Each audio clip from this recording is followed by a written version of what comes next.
Hello बच्चों, good morning. तो आज मैं आपको कक्षा 9 से पाठ नंबर 6, ये संचयन पुस्तक का पाठ नंबर 6 है, जिसका शीर्षक है दिए जल उठे।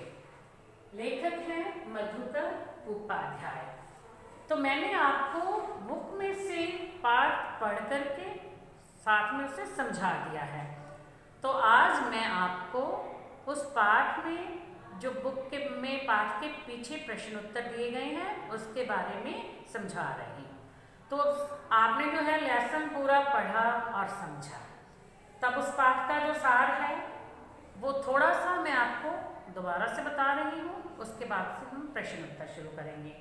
अब ये जो पाठ है ये महात्मा गांधी की दांडी यात्रा पर आधारित है और इसे धुंधले पदचिन्ह नामक रचना से लिया गया है।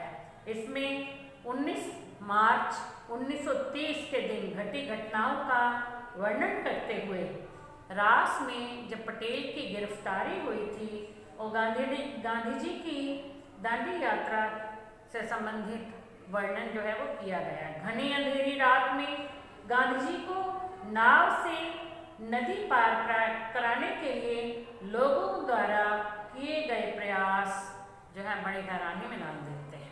मतलब लोग चाहते थे कि नदी जो है उन्होंने लोगों ने देखा कि कैसे जो है उन्होंने गांधी जी को नाव में बिठा करके नदी पार कराई थी। लेखक मधुकर उपाध्याय बताते हैं कि दांडी कूच की तैयारी के सिलसिले में वल्लभ भाई पटेल 7 मार्च को रास पहुंचे थे।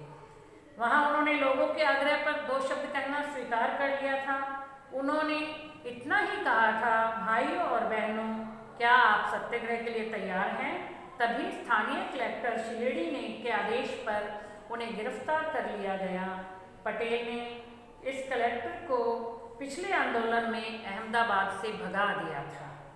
सरदार पटेल को सजा देने के लिए जज को काफ़ी समय लगा था, क्योंकि कोई धारा उन पर सही नहीं बैठती थी और तब उन्हें 500 रुपये जुर्माना और 3 महीने की जेल की सजा सुना दी गई थी। पटेल की जब गिरफ्तारी हुई थी तो पूरे देश में कड़ी प्रतिक्रिया हुई। इसीलिए गांधी जी ने दांडी कूच शुरू करने से पहले यह निश्चय कर लिया कि वह अपनी यात्रा ब्रिटिश आधिपत्य वाले भूभाग से नहीं करेंगे, क्योंकि जहाँ पर अंग्रेजों का आधिपत्य होगा वहाँ से यदि वो यात्रा शुरू करेंगे तो वो जरूर कोई ना कोई परेशानी करेंगे, पैदा करेंगे, कोई ना कोई गड़बड़ी करेंगे, लोगों को परेशान करेंगे। तो उन्होंने पहले ही सोच लिया था कि वो ऐसे भूभाग वाली जगह से यात्रा नहीं करेंगे। सत्याग्रही बड़ी धूमधाम से रास में दाखिल हुए। यहाँ एक धर्मशाला में गांधी जी को ठहराया गया तथा जो अन्य सत्याग्रही थे उनको तंबुओं में ठहराया गया। यहाँ गांधी जी ने कहा कि गिरफ्तारी की यह सजा सरदार पटेल को आपकी सेवा के पुरस्कार के रूप में मिली है। उन्होंने लोगों से सरकारी नौकरी से त्याग पत्र देने के लिए कहा, क्योंकि ब्रिटिश सरकार ने आतंक मचा रखा था। उनसे लोग बहुत दुखी थे, राजा से लेकर रंक तक सभी लोग बहुत दुखी थे। ब्रिटिश शासकों में से एक समूह को लग रहा था कि गांधी जी और जो सत्याग्रही हैं वो मही नदी के किनारे अचानक से कानून नमक बना करके कानून को तोड़ देंगे। लेकिन जो लोग गांधी जी को जानते थे उन्हें पता था कि गांधी जी कोई भी काम अचानक से नहीं करते, कोई भी वो जो है कानून के विरुद्ध कोई काम नहीं करेंगे। लेकिन फिर भी उन्होंने नदी के किनारे से नमक के सारे भंडार हटा दिए ताकि इस बात की कोई संभावना ही ना रहे कि वो नमक बनाएंगे या नहीं बनाएंगे। कार्यक्रम में परिवर्तन करके तब यात्रा के कार्यक्रम में कुछ परिवर्तन कर दिया गया और यह निश्चय किया गया कि नदी को आधी रात के समय जब समुद्र में पानी चढ़ जाता है उस समय पार किया जाएगा, ताकि कीचड़ और दलदल में ज़्यादा न चलना पड़े। गांधी जी को नदी पार कराने की जो जिम्मेदारी थी वो रघुनाथ काका को सौंपी गई और उन्हें निषाद राज का नाम भी दिया गया। रघुनाथ काका के पास बदलापुर में काफ़ी जमीन थी, उनकी कई नावें भी चलती थी। फिर भी वे नई नाव लेकर के कनकापुर पहुंच गए। समुद्र में पानी चढ़ते समय घना अंधकार था। उस समय हजारों लोग हाथों में दिए लेकर के नदी के तट पर पहुंच गए थे। पूरा गांव दिए की रोशनी लिए गांधी जी और सत्याग्रहियों का इंतजार कर रहा था। रात 12 बजे वही महिसागर नदी का जो किनारा भर गया, तब गांधी जी झोपड़ी से बाहर निकले और घुटनों तक पानी में चलकर नाव तक पहुँचे। चारों तरफ जय जयकार हो रही थी। रघुनाथ काका नाव चलाते हुए रवाना हुए। मही नदी के दूसरे किनारे पर भी दृश्य कुछ ऐसा ही था। वहाँ भी लोग हाथों में दिए लेकर के खड़े थे और ऐसा लग रहा था मानो कोई मेला लगा हुआ हो।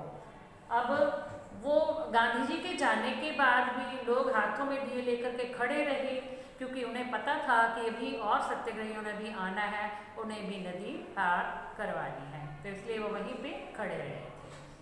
अब आ जाता है इसका जो प्रश्न है, किस कारण से प्रेरित हो स्थानीय कलेक्टर ने पटेल को गिरफ्तार करने का आदेश दिया था। अब आपने पाठ पढ़ा तो आपको वैसे समझ में आ ही गया होगा। वल्लभ भाई पटेल जो थे वो दांडी कूच की तैयारी में 7 मार्च को रास पहुंचे थे। तैयारी के सिलसिले में 7 मार्च को कहाँ पहुंचे? रास पहुंचे थे। उन्हें वहाँ भाषण नहीं देना था, ठीक है। निषेध आज्ञा लागू, मतलब निषेध आज्ञा का उन्होंने उल्लंघन किया था, यानी उन्होंने भाषण नहीं देना था। फिर भी लोगों के आग्रह पर उन्होंने 2 शब्द कहना स्वीकार कर लिया और इसी बीच जो है मजिस्ट्रेट ने निषेधाज्ञा लागू कर दी और इसी निषेधाज्ञा का उल्लंघन करने के कारण उन्हें स्थानीय कलेक्टर शिलिडी के आदेश पर गिरफ्तार कर लिया था। अब इसमें देखो प्रश्न छोटे थे। दांडी कूच की तैयारी के सिलसिले में वल्लभ भाई पटेल कहाँ पहुँचे थे? रास पहुँचे थे, ठीक है। वहाँ पर उन्होंने भाषण नहीं देना था, फिर भी लोगों के आग्रह पर 2 शब्द कहना स्वीकार कर लिया। इसी बीच मजिस्ट्रेट ने निषेधाज्ञा लागू कर दी और उन्होंने निषेधाज्ञा का उल्लंघन किया था, इसलिए कौन थे कलेक्टर? वहाँ के शिलिडी। कलेक्टर के आदेश पर उन्हें गिरफ्तार कर लिया गया था। अब आ जाता है दूसरा प्रश्न, जज को पटेल की सजा के लिए 8 लाइन के फैसले को लिखने में 1.5 घंटा क्यों लगा था? क्या था कि वल्लभ भाई पटेल को निषेधाज्ञा का उल्लंघन करने में के लिए गिरफ्तार किया गया था। तब वहां उन्हें बोरसद की अदालत में लाया गया, तो वहां उन्होंने अपना अपराध कबूल कर लिया। अब जज के सामने यह समस्या थी कि उन्हें किस धारा के तहत क्या सजा दे। अब वो दुविधा में थे भी क्या सजा दे, बात तो कुछ ज़्यादा नहीं थी, तो इसलिए जो है पटेल की सजा के लिए 8 लाइन के फैसले को लिखने में 1.5 घंटा लगा था। यानी वो सोचते रहे भी क्या सजा दे, कैसे दे, क्या दे, किस धारा के तहत दें, इसलिए टाइम लगा था। फिर आ जाता है तीसरा प्रश्न, मैं चलता हूँ, अब आपकी बारी है। यहाँ पटेल के कथन का क्या आशय है? पटेल को अंग्रेज सरकार ने कानून तोड़ने के अपराध में 3 माह की सजा सुनाई थी। पटेल दांडी मार्च कार्यक्रम के जो प्रमुख नेता थे उनमें से एक थे और वे बड़े ही सक्रिय कार्यकर्ता थे। गिरफ्तारी के कारण उनका जन अभियान जो था वो रुक गया था। अब यह काम आश्रम वासियों तथा गांधी जी को करना था, इसलिए पटेल ने ऐसा कहा था कि अब मैं चलता हूँ, तुम्हारी बारी है। यदि मैं तो इस कार्यक्रम में से अब जा ही रहा हूँ, भी ये देश को आज़ाद करवाने के लिए हम ये आंदोलन कर रहे हैं, तो अब आगे आपकी बारी है, अब आपको ये काम संभालना है। हो सकता है आपको भी मेरे ही समान जेल में बंद कर दिया जाए, इसलिए ये उन्होंने कहा था। चौथा प्रश्न आता है, इनसे आप लोग त्याग और हिम्मत सीखें। गांधी जी ने यह किसके लिए और किस संदर्भ में कहा था? गांधी जी ने यह वाक्य दरबारों के लिए कहा था। दरबार लोग जो है वो रास में रहते थे, ठीक है। उनकी मुख्य बस्ती कनकापुरा और उसके पास ही एक गांव था देवन, वहाँ थी। ये लोग रियासतदार होते थे, साहबी जीवन जीते थे, ठाट बाट का जीवन जीते थे, ठीक है। ऐशो आराम था, इनका राजपाट था। फिर भी ये अपना सब कुछ छोड़ करके, मतलब अपनी सारी सुख सुविधाएं छोड़ करके रास में आकर बस गए थे। तब लोगों से गांधी जी ने ये कहा था कि इन लोगों से आप त्याग और हिम्मत सीखें। ऐसा अपना सब कुछ छोड़ करके कहीं और आना बड़े ही हिम्मत का काम होता है, तो ऐसी हिम्मत सब लोग नहीं कर सकते। तो इसलिए गांधी जी ने कहा था आप इनसे त्याग और हिम्मत सीखें। पाठ द्वारा ये कैसे सिद्ध होता है कि कैसी भी कठिन परिस्थिति हो उसका सामना तत्कालिक सूझबूझ और आपसी मेलजोल से किया जा सकता है। तत्कालिक सूझ मतलब उसी समय में यदि हम सोचें ना, एकदम से कुछ ऐसी समस्या सामने उत्पन्न हो जाती है और यदि उसका सूझबूझ से यानी अच्छी तरह सोच विचार करके कुछ फैसला लिया जाए और आपस में सब मिलजुल के काम करें तो उससे भी उस समस्या का हल भी ढूंढा जा सकता है। पाठ में महिसागर नदी को पार करने के प्रसंग से सिद्ध होता है। ठीक है, मही नदी को पार करना था ना, तो उस प्रसंग से सिद्ध होता है कि परिस्थितियां कितने भी कठिन हों यानी उनका सामना सूझबूझ और आपसी मेलजोल से किया जा सकता है। अब मही नदी के तट पर बहुत कीचड़ था, दलदल था, अतः फैसला लिया गया कि आधी रात के समय पानी चढ़ने पर ही नदी को पार किया जाए।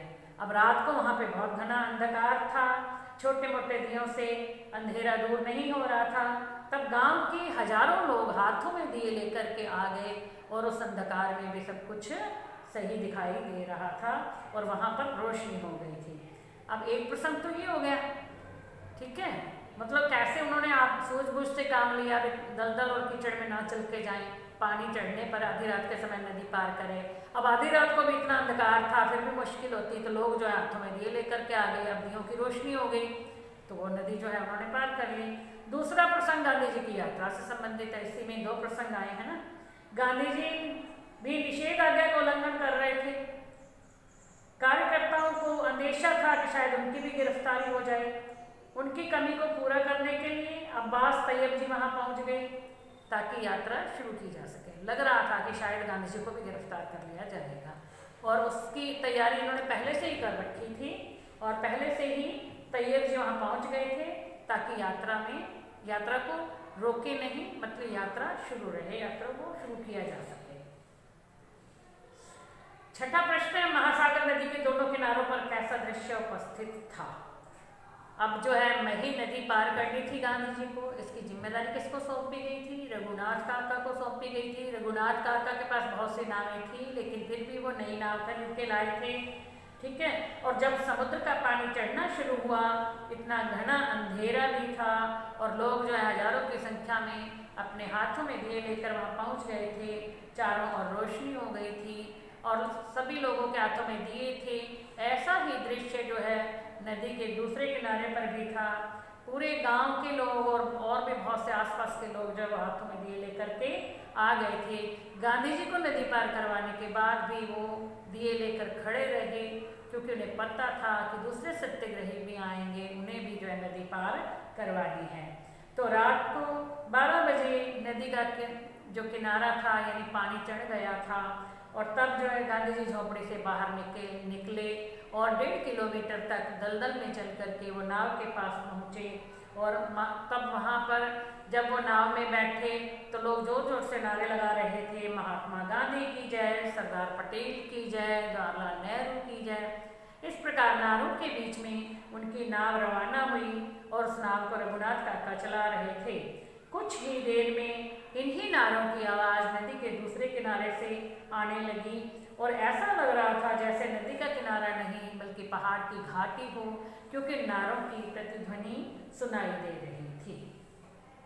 प्रश्न नंबर 7 है, यह धर्म यात्रा है, चलकर पूरी करूंगा। गांधी जी के इस कथन के द्वारा उनके किस चारित्रिक गुण का परिचय प्राप्त होता है? गांधी जी को दांडी यात्रा के दौरान अंधेरी रात में नदी के साथ साथ 4 किलोमीटर दलदली जमीन पर चलना पड़ा। कुछ लोगों ने उन्हें कंधे पर उठाने की सलाह दी लेकिन उन्होंने इस बात से साफ मना कर दिया। उन्होंने कहा यह धर्म यात्रा है, मैं चलकर पूरी करूंगा। इससे गांधी जी के काम करने के प्रति सच्ची निष्ठा का पता चलता है। राष्ट्र के लिए कार्य को वे धर्म का काम समझते थे और वे किसी दूसरे की सहायता नहीं लेना चाहते थे। अब आ जाता है प्रश्न, गांधी जी को समझने वाले वरिष्ठ अधिकारी इस बात से सहमत नहीं थे कि गांधी जी कोई काम अचानक और चुपके से करेंगे, फिर भी उन्होंने किस डर से और क्या एहतियाती कदम उठाए। ये वही आ जाता है नमक बनाने वाला जो है, मही नदी के किनारे पर जो है नमक बना करके कहीं कानून ना तोड़ने आया ना, मैंने 2-3 बार पाठ में आपको समझाया है। तो ब्रिटिश हुक्मरानों में एक ऐसा वर्ग था जो गांधी जी जिन्हें ये लग रहा था कि गांधी जी और उनके सत्याग्रही जो है वो नदी के किनारे नमक बना करके कानून को तोड़ देंगे। लेकिन वहां पर कुछ ऐसे लोग भी थे जिन्हें पता था कि गांधी जी कभी भी कानून नहीं तोड़ेंगे और वो कभी कोई गलत काम नहीं करेंगे। लेकिन फिर भी उन्होंने क्या किया, वहां से नमक के सारे भंडार हटा दिए, जिससे इस बात की आशंका ही नहीं रहेगी कानून बनाएंगे और नमक बनाएंगे या नहीं बनाएंगे, कुछ आशंका ही ना बचे। तो ये काम उन्होंने कर दिया था। अब गांधी जी के पार उतरने पर भी लोग नदी तट पर क्यों खड़े रहे थे? जब 1.5 किलोमीटर तक पानी और कीचड़ में चलकर गांधी जी रात को 1 बजे नदी के दूसरी पार पहुंचे, सीधे विश्राम करने चले गए। गांव के बाहर नदी के तट पर उनके लिए झोंपड़ी पहले से ही तैयार कर दी थी और बाकी लोग जो थे वो तंबुओं में रुके थे। गांधी जी के पार उतरने पर भी लोग हाथों में दिए लेकर के खड़े रहे, क्योंकि उन्हें पता था कि भी और भी सत्याग्रही आने वाले हैं और उन्हें भी नदी पार करवानी है। तो इसलिए जो है वो अपने हाथों में दिए लेकर के खड़े रहे थे। गांधी जी तो चले गए थे, लेकिन फिर भी वो हाथों में दिए लेकर के खड़े रहे थे। तो बच्चों, इन प्रश्नों के उत्तर मैंने आपको समझा दिए हैं। आप वीडियो देखोगे और आप जो है सुनोगे तो इन प्रश्नों के उत्तर समझोगे, आपको याद हो जाएंगे। और यदि एग्ज़ाम में आते हैं, फाइनल एग्ज़ाम में जैसे प्रश्न आएंगे ही, तो आप उत्तर बड़ी आसानी से लिख पाओगे। लेकिन अभी आपको एक काम करना है, आप ये जो मैं प्रश्नों के उत्तर समझा रही थी, तो आप समझ करके इसे अपनी भाषा में, यानी कुछ शब्दों का हेर फेर हो जाता है, इधर उधर हो जाते हैं, आपको समझ में आया तो आप इन प्रश्नों के उत्तर अपनी नोटबुक में लिखेंगे। क्योंकि आपकी नोटबुक भी अभी जो है चेक होने के लिए मंगवाई जाएगी, तो नोटबुक के जो है हो सकता है नंबर भी लगे, तो आपकी नोटबुक जो चेक करके आपको वापस दे दी जाएगी। तो इसलिए आप जो है ये काम नोटबुक में कर लेना। प्रश्न उत्तर आपने सुने, समझे और उन्हें फिर अपनी भाषा में लिख देना। जरूरी नहीं है कि जो मैं बोल रही हूँ आपको एज इट इज वैसे के वैसे लिखने हैं, वैसे नहीं लिखने, आप अपनी तरफ से बना के लिखोगे, बात वही आनी चाहिए। तो ठीक है, आपको ये प्रश्नोत्तर लिखने हैं और आपको समझ आ ही जाएंगे यदि आप अच्छी तरह से समझने का प्रयास करोगे।